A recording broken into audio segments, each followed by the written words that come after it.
Thanksgiving. You know, for those of us that have been doing it for a long time, it really is just trying to remember to buy everything, to have it on hand for when we're making the dinner, and to make sure everything is timed right. But if this is your first Thanksgiving and you've never really cooked a whole turkey, and especially if you're having friends and relatives over, you might need a little help. So this video is for you. We're going to go into everything from what size turkey you need, what type of turkey you need, what safety precautions you have to take, how to prepare your turkey, and how to roast it. So here goes. Now, what kind of turkey do you purchase? Well, you don't really have to worry. Is it a hen, a female turkey, or a tom, a male turkey? Generally, the really large turkeys are toms, but both of them are slaughtered at a relatively young age, so they are still tender and juicy. So, the next thing is, do you buy the one that's on special or the one you get free if you have so much dollars of groceries around Thanksgiving time? You know, it's up to you. Some people only want an organic, free range, or even a heritage breed like a bourbon red. But those are very, very expensive. And you can now get natural turkeys in the supermarket, and you have to read the label, but they don't have additives and other things. Or you can get the one that already has the butter in it, right? Or the self-basting, whatever. You know, to be honest, I used to always buy only organic turkeys, and I have tried the bourbon red. We found the bourbon red actually to be a little bit stronger turkey taste, I guess is the way to say it, and not quite as tender. But maybe that's because we weren't used to that taste. Maybe that's how a turkey should taste. I'm not sure. But now I have to admit, very often I get a turkey on special. This one is, I think it's called a honey white. It is natural, but it was a great, great price. So, how do you pick which turkey? Well, it depends what you can afford, what your family likes, and what you can get the best buy on. Now, what about the size of your turkey? Well, depends on how many people you're having, how well you like leftovers, and you know, you can easily freeze it or even can it and have it for a long time later. But rule of thumb is that if you're getting a 12-pound or under turkey, you want to figure about 2 pounds per person. And the reason is that in a smaller turkey, a lot of the weight is in the bone carcass itself. Now, if it's a 13-pound or bigger turkey, especially like I got, this is a 20-pound turkey, you figure about 1.5 pounds per person. Now, personally, we love turkey leftovers, so I always go with a turkey anywhere between 18 and 24 pounds. So one more thing to think about for size. Some ovens have a real problem having a roaster in a 25-pound turkey. It's also sometimes hard to find a roaster to fit that big of a turkey, and you probably are going to be using a reinforced tin pan.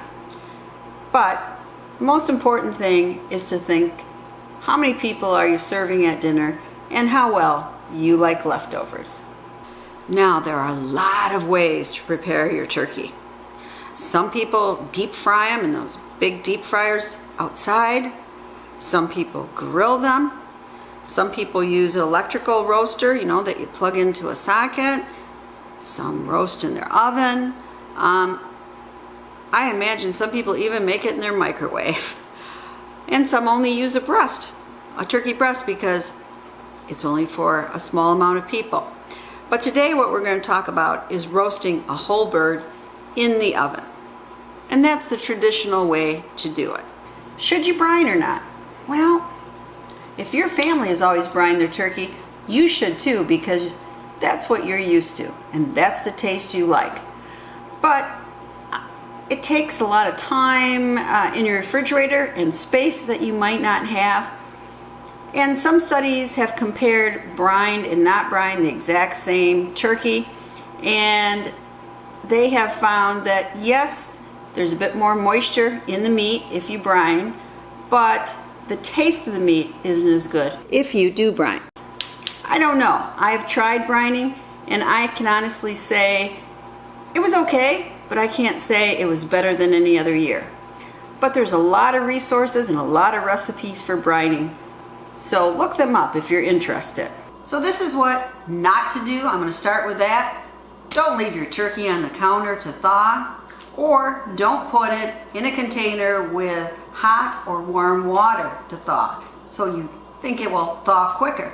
It could, but that is an environment that bacteria can form.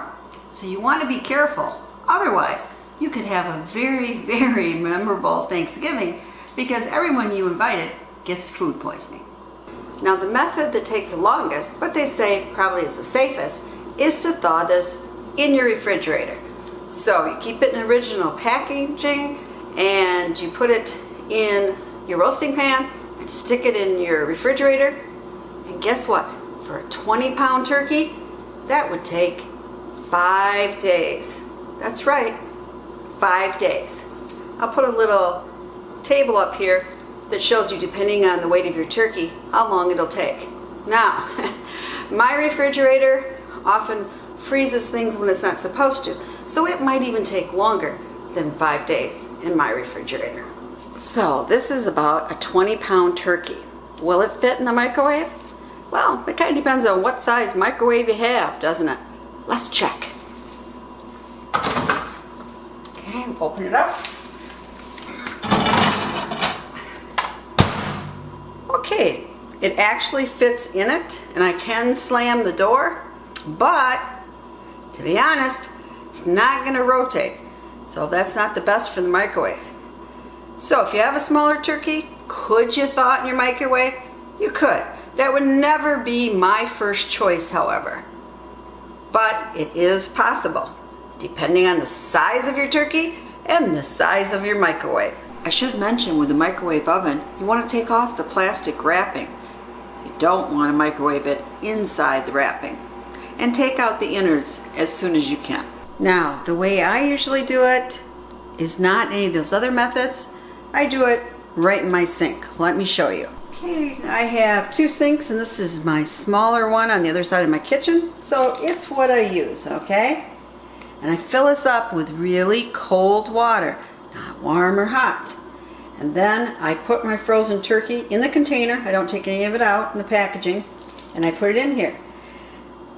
Now you notice the water doesn't go all the way over here, so I have to frequently turn it to make sure that each side is defrosting at the same time and we don't have any problems here.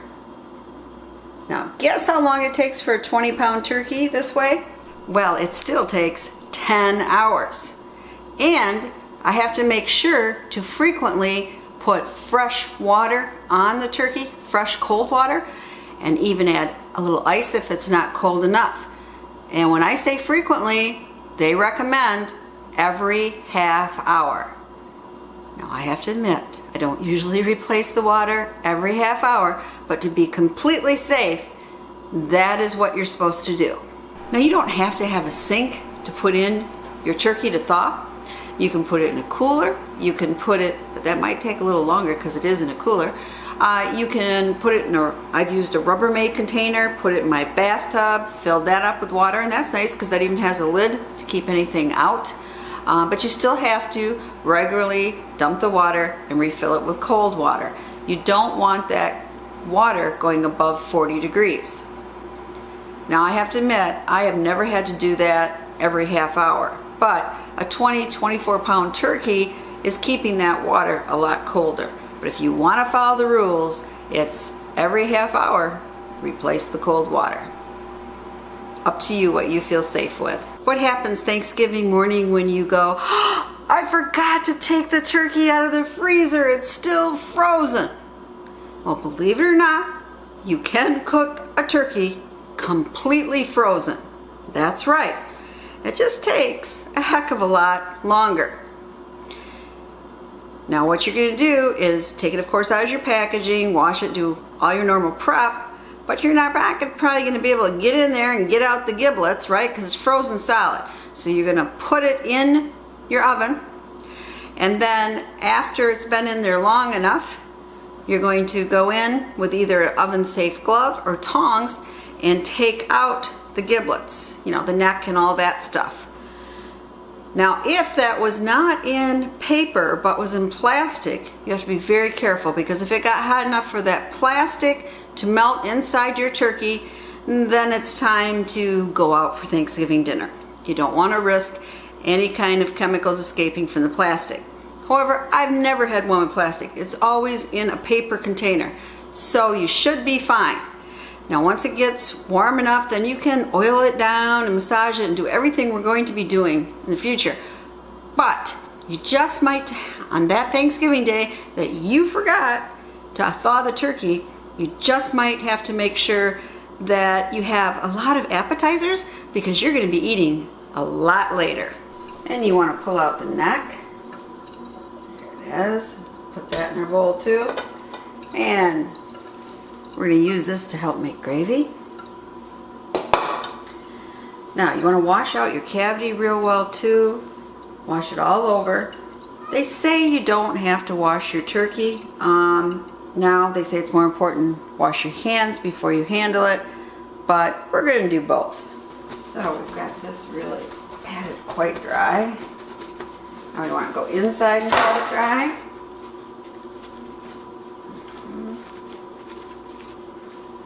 Okay, a little bloody there.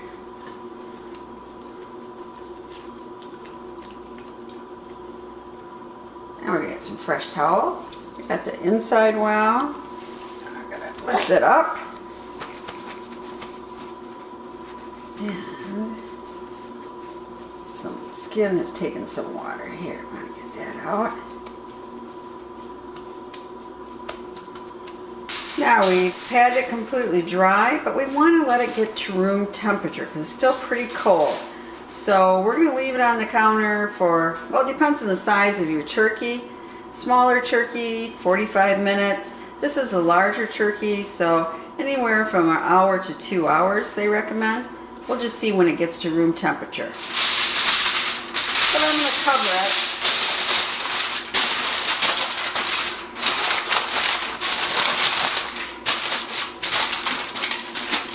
There we go. So your turkey has stood out for a while till it's closer to room temperature. And now it's time to prepare the turkey to go in the oven. So again, people prepare the outside of the turkey in different ways. Some people use oil. Some people salt brine for 24 hours in the refrigerator to make the skin crisp. I use butter, and I'm liberal with the butter. Get a lot of butter in here. There we go.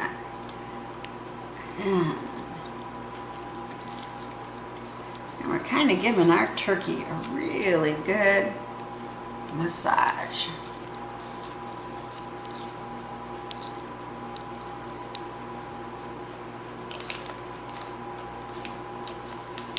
And this is going to help make our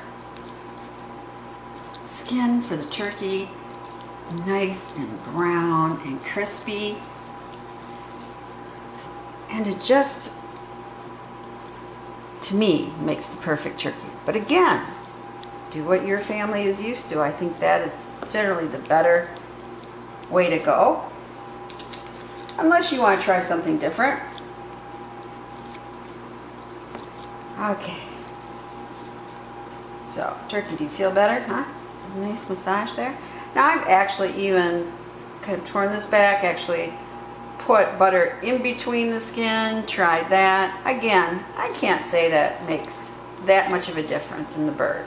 I've all rubbed it down with this butter, and now I'm putting on some spices, and you can use whatever you want. This is sage because, well, sage just goes well with a turkey. And of course, we want to do liberal with salt and some pepper.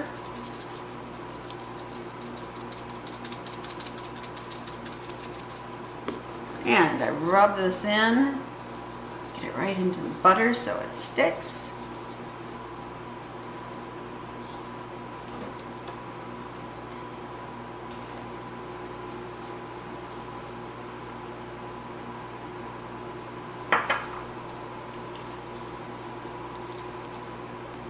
And just a little more salt. Looking good. Now, I've got the turkey in the roasting pan. And most people put their turkey on a rack in a roasting pan. I never have. Turns out fine just when you put it directly in the pan. Again, up to you how you like to do it or how you were used to doing it in your household. But there's always the question, to stuff or not to stuff? Well, it depends. Now my family, we do dressing. And what's the difference between dressing and stuffing? Well, generally the dressing goes around the bird and stuffing goes inside the bird. Now I do stick a little bit of the dressing inside the bird, but just a little, because to be honest, dressing inside the bird gets a bit too mushy and we like it a little bit crispier. What happens when it goes around the turkey and absorbs a lot of that great turkey juice. But there are all kinds of dressing out there. I am making what my grandmother made, what my mother made. It is what my family is used to, and they love this dressing. And I have a, you go up to the left-hand corner there, click on that little eye. There is a link to a video I've made on how I make my dressing. But let's stuff, or really surround the bird with the dressing. Okay, so we put a little here, here. And you know, they say with roasting pans, use one 2.5 inches high. I don't know. This came with one of those roasters, you know, electric roasters that you can plug in. And I really like the pan, but I use it in my oven. Some more. So we're really just surrounding it. I like to say surrounding it with love, because, man, my family loves dressing. Now, my recipe is pretty, I would say, high cholesterol. It has sausage in it. I butter the bread when I make the croutons. It has quite a few eggs in it and milk, but it really is good. So we just about got that. So now I'll just put a little tiny bit in the opening here. Like I said, we don't put much in there because we really like it crispier. Now, the one thing you have to consider with stuffing, if you're stuffing your bird, you have to make sure that the stuffing, if you haven't cooked it first, gets to the right temperature. So you really should take a separate temperature of your stuffing if you're stuffing your bird, because especially with a lighter turkey, it might not be, and you could get food poisoning. So be careful. A lot of people also make dressing completely separate from the bird and cook it in a separate pan. Personally, I love to have it absorb the juices. I think it tastes so much richer. Now we're almost ready to put the bird in the oven. So, roasting your turkey in your oven. The traditional recipe is to do it for 325 degrees for, and it depends on the weight of your turkey, how many hours. I have a little chart here, but there are a lot of other methods too for roasting. Some people roast their turkey upside down, breast side down, because that keeps it juicier. The disadvantage then is the skin isn't as crispy, which my family loves the skin, and it sometimes doesn't make a nice presentation on your Thanksgiving table, because when you try to get it out and turn it over, it can fall apart. Now, some people cook it at 350 degrees. Some of the food experts have said they really don't see that much difference between 325 and 350. Of course, part of that depends Is your oven accurate temperature? You might want to check that out. Now I'm going to put my turkey in for 400 degrees for the first hour. What I want to do is get it nice and brown, and then I'm going to cover it with aluminum foil. Make sure your oven is heated to whatever temperature you choose. Now remember the innards we could have taken out of the turkey, the giblets and the neck? Well, they make a great gravy. So I've put those in here, and then I put in 1 carrot cut in 2 and a couple of little onions cut in half. And I've put in some extra chicken broth, but you can also just use water. And you want to cook this down. We're going to be adding rich turkey broth when the turkey is done, but right now we're making our gravy base. So my gravy base, okay, that broth is cooked way down, and now I'm going to just save the broth from it, and then the carrots and onions will come out, and I might eat them because I'm getting hungry. The neck I'm going to let cool off, and then I'm going to pick out the pieces as well as the liver, and I'm going to grind them up a bit, and then I'm going to put it in the dressing when it's time to take the turkey out to baste. And the other giblets I just give to the cats. I don't make giblet gravy, I just make turkey gravy. So we have a nice base, and we can't do anything more until the turkey is finished and we take it out of the oven. So do you baste or don't you baste? You know, people say it might not make that much difference in the moisture of the turkey. And of course now you can buy self-basting ones, but I do baste a little.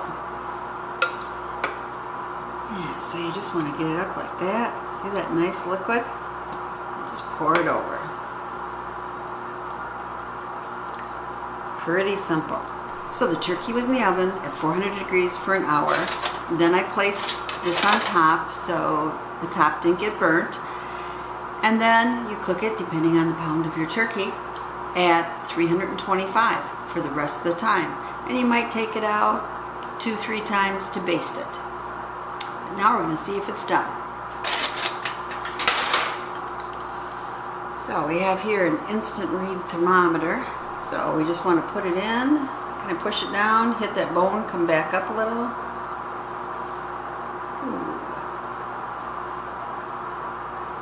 A little more than done. And you can actually test it in 3 different places. You also test it right here. Definitely done. And you can test it in the fatty part here of the thigh. Again, definitely done. Now you'll notice it also has the pop-up timer, which is done. But you can't always depend on your pop-up timer. So now it's time to dish it up. Well, here she is done. As you can see, meat is falling off the bone. She is going to be, I should say he, is going to be absolutely delicious. And it really isn't that hard. Here's all the juices at the bottom of your pan. You want to get those into your gravy base and start making your gravy. So to make the gravy, we have a little water in here. And we're just going to put some cornstarch in. And how much cornstarch you add really depends on how much broth and gravy you have. So you can always add more. And then you just want to shake it up really, really well. And that's called a slurry. Pour it in your gravy here. And we're going to add some pepper,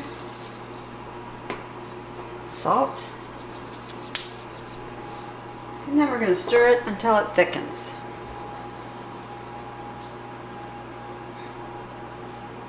And there we have it, our rich turkey gravy. Okay, so here I am with my Thanksgiving turkey, ready. I'm going to let it sit for 20 minutes or a little bit longer. Let those juices redistribute, and then it'll be time to slice it up and have Thanksgiving dinner. This is Potpourri saying, I hope this helped you, especially if You're a newbie, and it's your turn to cook Thanksgiving dinner. As always, please subscribe, share the knowledge, and thumbs up if you like this video. And I hope you all have a happy Thanksgiving.